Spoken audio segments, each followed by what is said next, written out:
Ya sebentar aja Pak. Hati-hati nih bapaknya kakinya sakit.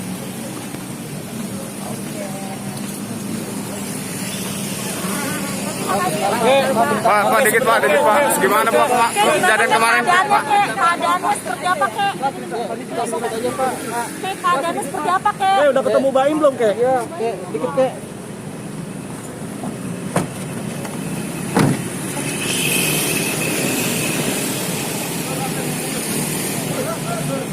Yang tua itu kemana udah almarhum?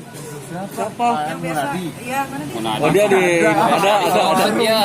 Udah belum? Parah lu, parah. Ayo. Kak Diki, mungkin tanggapannya Kak Diki yang sedang ramai dibicarakan nih. Masud. Satu artis yang bikin konten bertemu seorang kakek-kakek tua, mungkin tanggapannya gimana Kak Diki? Kalau gue sih cuma bisa mengelus dada, tapi akhirnya masyarakat Indonesia diperlihatkan dengan sejelas-jelasnya sifat aslinya. Dulu kan gue dibully tuh, sempet tuh sama pengikutnya dia kan, hampir satu Indonesia gue dibully gara-gara gue membela salah satu tim gue yang namanya Niam, yang dibikinin konten juga sama si Baim di Gunung Mali dengan fotonya dia paling depan, paling besar gitu kan. Tadi gue membela dia, yang ada gue malah dibully kan, dibully. Tapi kalau gue mau gimana, gue cuma berdoa aja sama Tuhan. Gue cuma bilang ya mudah-mudahan waktu cepat menjawab seperti apa dia orangnya. Dan akhirnya sekarang ya bisa dilihat sendiri, udah bisa dinikmatin di media sosial, di TV. Nah, ya itulah adalah imbas dari kepura-puraan. Ya mudah-mudahan ini bisa jadi pelajaran untuk para konten, para kreator ya, YouTuber juga, supaya jangan didiskriminasikan gitu orang-orang ya, miskin yang tidak bisa berbuat apa-apa diolok-olok kayak begitu. Tadi gue juga sempat tanya sama bapaknya, Bapak emang Bapak pengemis? Enggak, saya nggak pengemis, saya cuma mau nawarin buku. Tapi saya dibilang pengemis berkali-kali. Bahkan Bapak itu tadi sempat nangis karena Bapak itu sedih gitu, dibilang pengemis. Terus si Baim juga klarifikasinya sekonyong-konyong kan. Jadi sebenarnya Bapak itu simpel aja sih, dia cuma pengen Baim minta maaf aja gitu. Dan kalau dari keluarganya minta kalau video itu segera di take down. Saat video itu trending dan segala macamnya kan Diki langsung bikin story langsung, kalau ada yang nomor bapak-bapak itu hubungin gue. Mungkin apa sih yang pengen lo lakuin sama itu kan, sama kakek-kakek itu sebenarnya? Kalau gue ngebantu ya, karena ya lumayan maksudnya gue menaruh diri gue, kalau itu bapak gue gimana ya gitu, kalau itu salah satu dari keluarga gue gimana ya, gue pasti akan sakit hati banget sih. Sayangnya kan bapak itu juga tidak ada power kan, keluarganya juga bukan dari keluarga yang berada, jadi dia cuma bisa mengikhlaskan aja segala sesuatu yang dibuat sama Baim. Dan Baim kan juga bilang kan klarifikasinya bahwa dia tidak menyesali atas perbuatannya. Luar biasa sih buat gue. Si Bapak minta di take down, alasannya kenapa? Ya karena dari anak-anaknya gak mau bapaknya diolok-olok sebagai pengemis. Karena bapaknya memang bukan pengemis. Apa mungkin dari kontennya itu dimanfaatkan juga untuk mencari keuntungan gitu ya? Apa? Dari konten itu dimanfaatkan juga untuk Iya, mencari semua keuntungan. konten itu dapat keuntungan kok. Gue juga kan salah satu bisa dibilang YouTuber dengan subscribe gue yang lumayan banyak. Apapun yang kita lakukan ya pasti ada keuntungannya lah.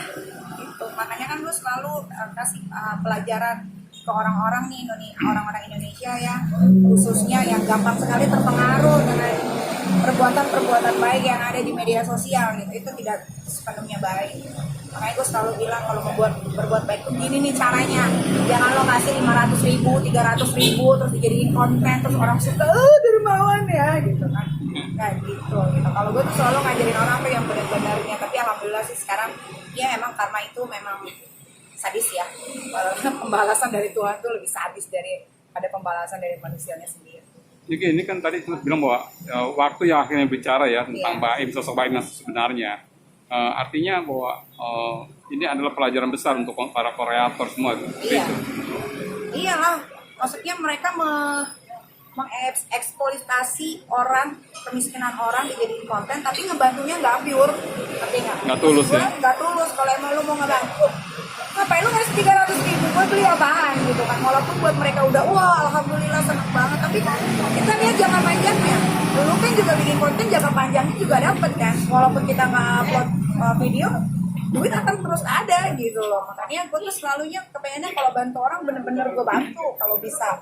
Kalau gue rezekinya lagi lebih, kalau bisa gue bangunin rumah yang layak gue bangunin. Tapi kan kalau gue buat baik nggak pernah gue jadiin konten, orang taunya tuh huru hara aja. Dan bisa nggak dikatakan bahwa ini adalah settingan Tuhan? Nggak ada yang nggak ada yang nyangka kalau ternyata Baim melakukan itu ada yang memvideokan gitu. Yang mau videokan kan timnya. Timnya, iya, artinya kan itu enggak dia sengaja memvideokan, tapi itu blunder buat dia sendiri gitu kan? Iya, itulah makanya kan dia kecelek. Kalau bahasa daerahnya dia kecelek gitu kan, dia pikir dengan dia sebenarnya gini. Kalau gue perhatikan kontennya Baim banyak banget kok dia marahin orang. Iya. Cuman yang ini keterlaluan karena ini orang tua gitu kan. Jadi ya ini yang berimbas dari apa yang dia perbuat selama ini. Makanya kalau gue tuh selalu hidupnya pengennya yang begini-gini aja lah apa adanya. Gue nggak mau orang cinta sama gue gara-gara gue pura-pura gue pencitraan. Gue pengen orang cinta sama gue dengan apa dirinya gue aja gitu. Orang lu gue suka syukur, benci gue juga nggak ada masalah. Kalau lu sayang sama gue alhamdulillah. Kalau gue nggak mau pencitraan orangnya, gue mau begini-gini aja. Ya mulut gue ya begini. Apa adanya. Selain minta dihapus, apakah Pak Suhud juga akan membawa perkara ini ke ranah hukum nggak? Soalnya Ya, kan gue sih menyarankan begitu ya. iya. Biar kalian juga dapat berita terus. Bukan, soalnya kan itu dia diejek di depan umum, di Jadi muka gini, publik. sebetulnya Pak kakek ini bisa melaporkan secara pidana. Karena kita sebagai konten kreator, kalau si orang tersebut tidak berkenan untuk ada di konten tersebut, itu karena ada undang-undangnya gitu. Jadi, Itu masuk undang-undang ITE ya? masuk undang-undang ITE, masuk banyak banget undang-undangnya tuh, pasal-pasalnya juga banyak gitu kan. Jadi itu sebenarnya bisa dijadiin perkara gitu kan. Dan gue selalu bilang sama bapak tadi kan, kakek nggak mau laporin aja, gue malah yang gitu. Bodo amat gue dibilang kompor. Maksud gue ini buat jadi pelajaran lah gitu kan. Jangan semena-mena gitu jadi orang. Kita kan harus memanusiakan manusia dong gitu kan ya. Mau orang itu punya duit, mau orang itu nggak punya duit, itu kan cuma masalah keberuntungan hidup aja sih sebetulnya kalau kata gue mah. Bapak itu setuju untuk melaporkan atau gimana? Setuju. Kapan? Udah tahu. Dalam waktu dekat mungkin kali. Dalam waktu dekat ini lah. Mungkin Niki mau nemenin. Orang tuh gini lah, maksud gue orang jangan semena-mena deh bikin konten deh sekarang gitu. Deh kalau mau bikin konten gila-gila aja deh kayak gue gitu kan, seneng-seneng apa huru hara segala macam gitu. Nggak usah deh sosokan pada mau bantu-bantu orang cuma ngasih uang berapa lembar gitu doang. Ih najis cuy. Gue kesel, gue termasuk salah satu yang kesel sama Baim. Kenapa?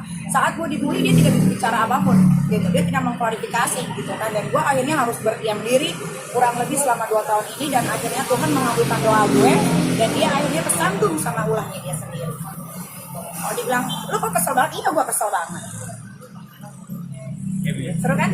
Terakhir, ada yang ingin sampaikan untuk Baim? Untuk Baim, mendingan pada unsubscribe aja deh channel YouTube-nya kan.